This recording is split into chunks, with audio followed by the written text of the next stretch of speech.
Hello bachcho, let's read the question.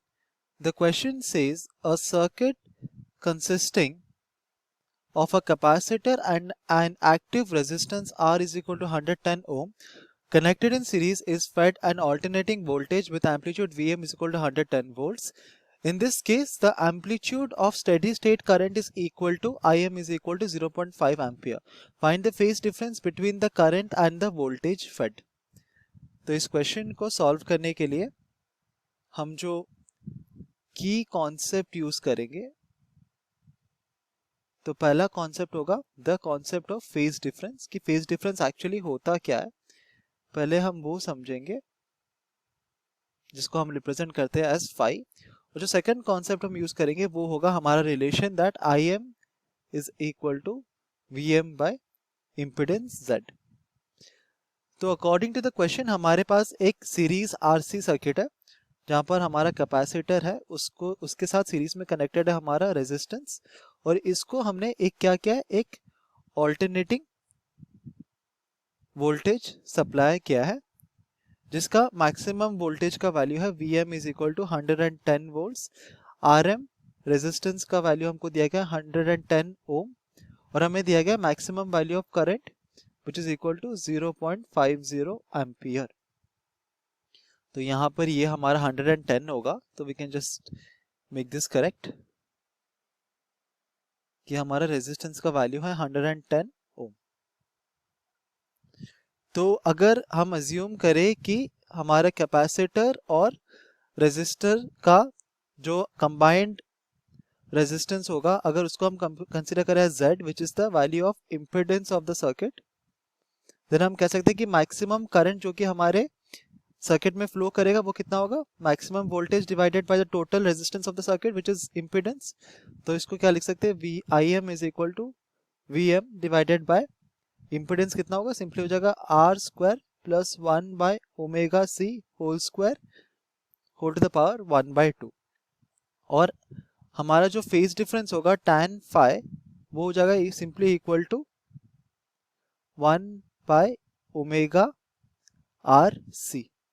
ये होता है tan फाई। फाई यहाँ पर क्या है, फाई है हमारा यहाँ पर फेज डिफरेंस। और फेज डिफरेंस क्या होता है हम यहाँ पर ये डिस्कस करते हैं। तो अगर हमारा ये मैक्सिमम वोल्टेज है तो जनरल इक्वेशन ऑफ वोल्टेज, जो हमारा ऑल्टरनेटिंग वोल्टेज सप्लायर होगा वो जो वोल्टेज प्रोवाइड करेगा उसका जनरल इक्वेशन होता है V is equal to V M cos of omega T. और करंट का हमारा करंट प्रोड्यूस होगा उसका इक्वेशन होता है I M cos of omega T plus phi.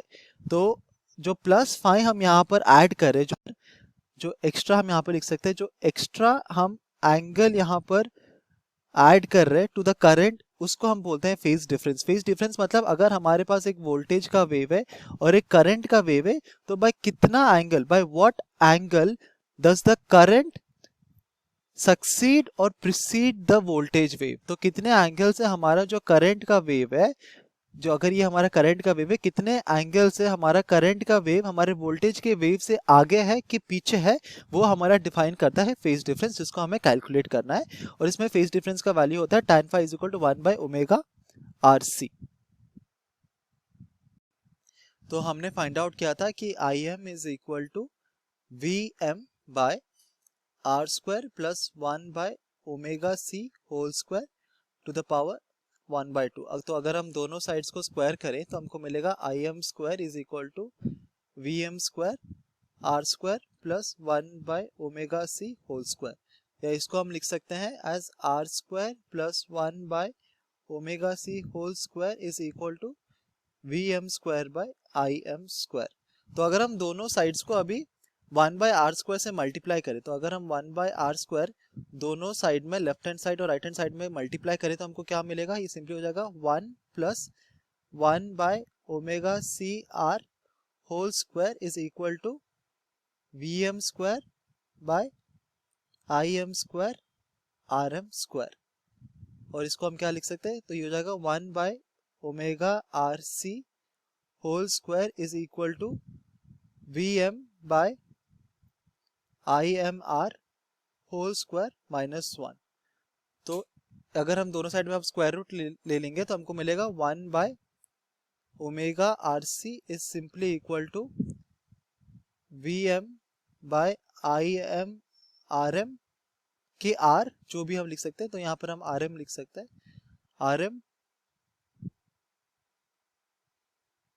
यहाँ पर जो वो आर स्क्वायर है इसको हम सब हर जगह आर एम भी लिख सकते हैं, मैक्सिमम वैल्यू ऑफ रेजिस्टेंस जो कि 110 ही है, तो आर एम हम हर जगह लिख सकते हैं।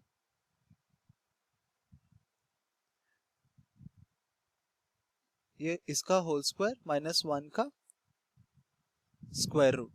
सो this is the value of tan phi। tan phi is equal to, हमने क्या देखा था, it is equal to 1 by omega R M C. तो हमें 1 by omega R M C का वैल्यू मिल गया, तो इसको हम पुट करेंगे इन दिस, तो इस वैल्यू को अब हम पुट करेंगे इस जगह पे, and then will find out the value of phase difference. तो हमें क्या मिला, that tan of phi is equal to 1 by omega R C, और 1 बाय ओमेगा आर सी कितना है, यह है simply equal to V M by I M R M whole square minus 1 whole to the power 1 by 2। तो इससे हमको phase difference phi कितना मिल जाएगा, ये सिंपली हो जाएगा tan inverse of V M I M R M whole square minus of 1 whole to the power 1 by 2। तो अगर हम इसमें वैल्यू पुट करेंगे अभी, तो ये हो जाएगा tan inverse of V M कितना है 110, और ये आई एम इज का is 0.5, so it is 0.5 multiplied by 110 minus of 1 whole to the power 1 by 2। तो इसमें 110 कैंसिल हो जाएगा और हमें ये मिलेगा to be equal to tan inverse of, तो 0.5 इज 1 by 2, सो ये कितना हो जाएगा, सो 2 ऊपर चला जाएगा, तो इसका स्क्वायर है यहाँ पर, तो ये हो जाएगा simply 2 square minus 1 whole to the power 1 by 2. So this is equal to tan inverse of 2 square is 4 minus 1 is 3.